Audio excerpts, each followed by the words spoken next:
hora de conversar com Renato Meirelles. Você tem a impressão de que a política tornou-se mais violenta no Brasil? Pois você está corretíssimo. Renato tem dados a respeito desse recorte que são bastante preocupantes, né, Renato? Bom dia para você.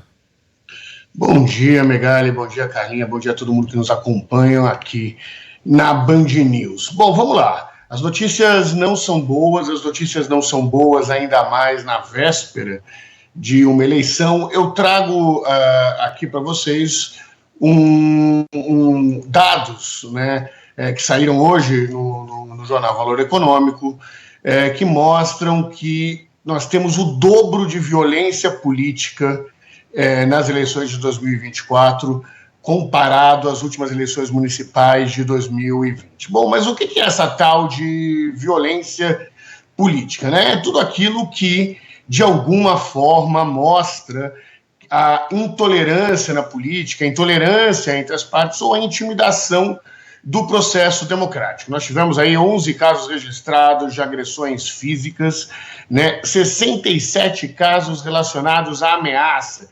É quando, por exemplo, um cabo eleitoral ou um vereador não deixa um outro adversário entrar em determinado território, né? Ou quando nós temos casos de agressão física direto, em que saem na porrada por conta desse fenômeno. Mas vamos lembrar que isso não é inédito no Brasil, né? Nós tivemos aí na eleição de 2018 um capoeirista em Salvador que foi assassinado depois de uma briga.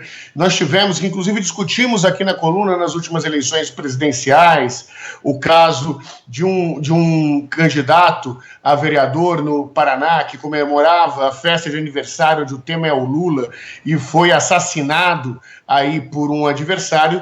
E, pasmem, nas atuais eleições nós já tivemos 14 casos de assassinato, Megali.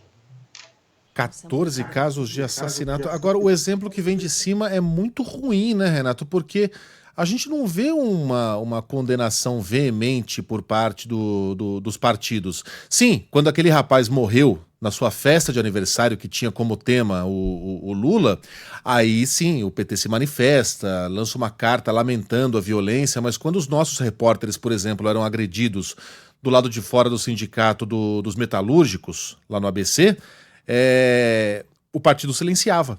E vale a mesma coisa para os partidos de direita. Parece que a reclamação só vale quando a violência é contra os seus.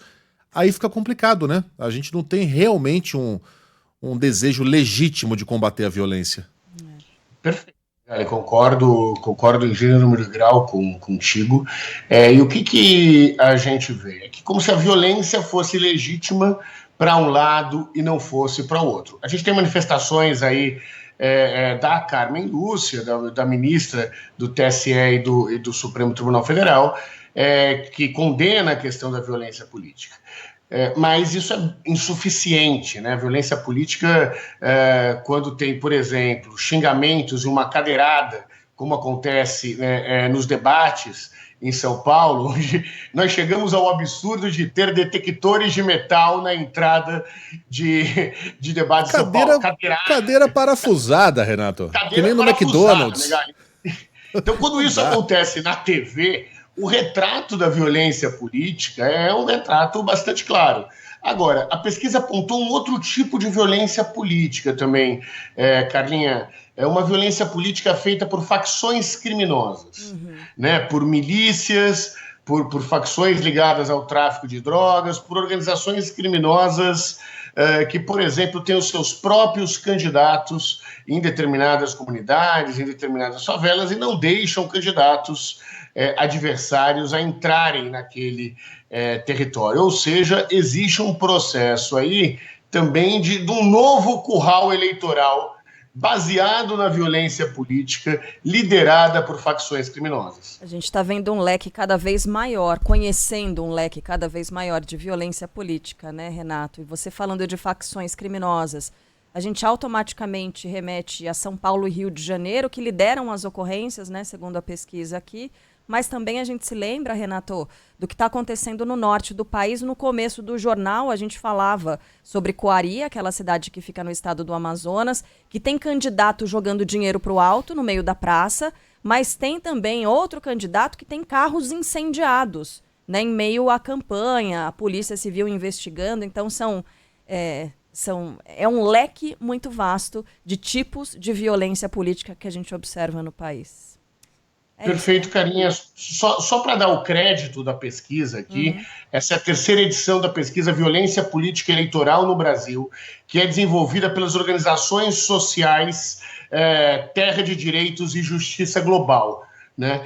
Só para dar o correto crédito dos autores da pesquisa, que foi divulgada em primeira mão pelo Valor Econômico, que retrata as dificuldades de consolidação da democracia no nosso país, graças à violência relacionadas às organizações criminosas e à violência relacionada à polarização política, que chega ao auge quando debates eleitorais parece que para entrar num debate você está passando aí por um detector de metal de aeroportos ou mesmo do sistema prisional brasileiro. O Aguinaldo, ele entendeu que eu estava falando aqui do antigo sindicalismo dos anos 80, no sindicato do... Não, eu estou falando especificamente daquele caso em que o atual presidente ficou intocado no sindicato antes de se entregar à polícia, em que vários dos nossos repórteres, a Joana Treptow, por exemplo, que hoje apresenta o Jornal da Band, foi uma das que foram agredidas do lado de fora do sindicato. Mas não só ela, foram vários outros. Renato, bom trabalho para você, até quinta-feira que vem.